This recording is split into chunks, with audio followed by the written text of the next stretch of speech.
Welcome into New York Giants Now by Chat Sports. I'm your host, Marshall Green. Hope everybody's having a good Friday, or if you're watching this video on the weekend, hope everything's going well over there for you guys. Appreciate you for taking some time out of your busy schedule to spend a couple of minutes with us. We got some Saquon Barkley rumors and news coming from Ian Rapoport to talk about. He said on NFL Network that the Giants and Barkley are back in talks and trying to get a long-term deal done. So we're going to talk about that. And also, we got some juice on Darnay Holmes coming out from The Athletic and Dan Duggan saying that he might be a cap-cut casualty for Joe Schoen and the New York Giants. We're going to break all that down.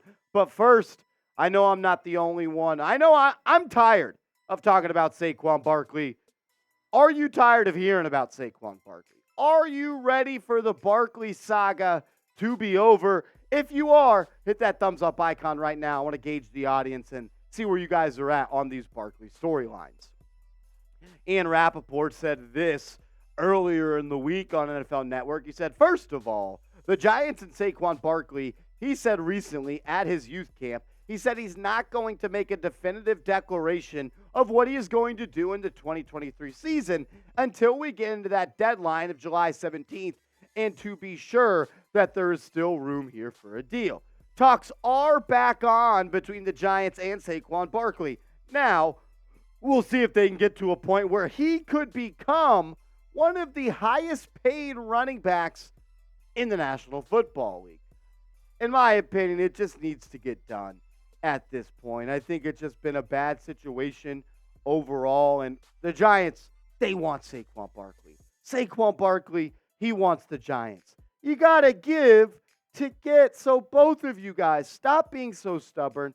Stop being so greedy. Come off of your price point a little bit and get a deal done. Saquon Barkley is the face of the organization. He's got that C on his chest for a reason. He needs to be in the building. He needs to be preparing for the 2023 season so the Giants can get back in the playoffs and try to get to the conference championship. And I don't want this looming over the organization for much longer. This has been a huge distraction for the Giants already. Brian Daboll can say whatever he wants. Joe Schoen can say whatever he wants.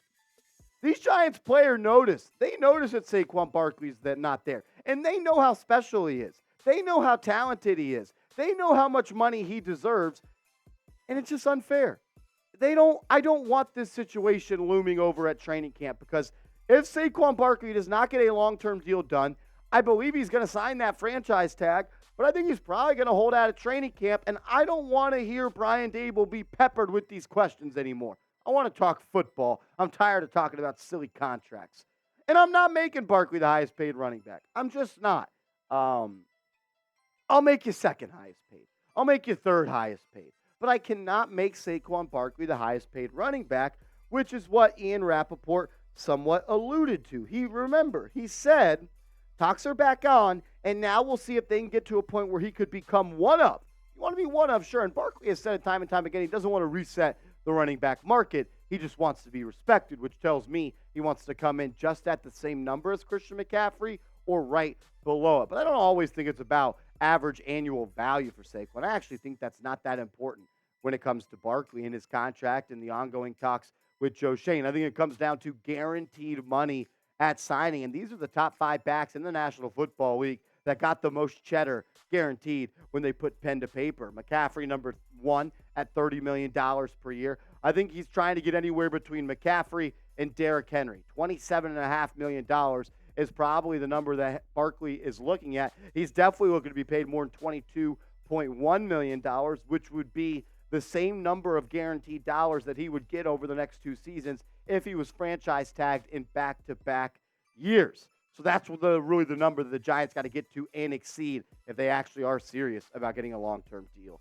done. Rapoport also said this about the former number 2 overall pick. He said, at the very least, Saquon Barkley is expected to be back with the Giants on a 1-year fully guaranteed franchise tag. It's just a matter of whether he's going to get the security that he wants long-term. Time will tell on that one. And I think that's pretty clear, right? Saquon Barkley had to flex his muscle of saying, I might have to sit out the full season. But he was never going to do that. He wasn't going to take all the fines that he got during training camp, which is going to be a lot of money if he holds out. And he's definitely not going to miss out on $10.1 million guaranteed if he sits out the season. It never made sense for Barkley to sit out. It doesn't make sense for any running back to sit out. Look at the Le'Veon Bell situation. He sat out, lost a little bit of juice, lost some money, and was never the same player again. I understand it stinks. I understand Saquon Barkley is talented. And you see Christian McCaffrey get this number. And since this guy got this number, we want Saquon Barkley to get this number. But just because Team A made a bad deal doesn't mean Team B has to make a bad deal. You know how I know that McCaffrey deal was a bad deal for the Panthers? Because they traded him.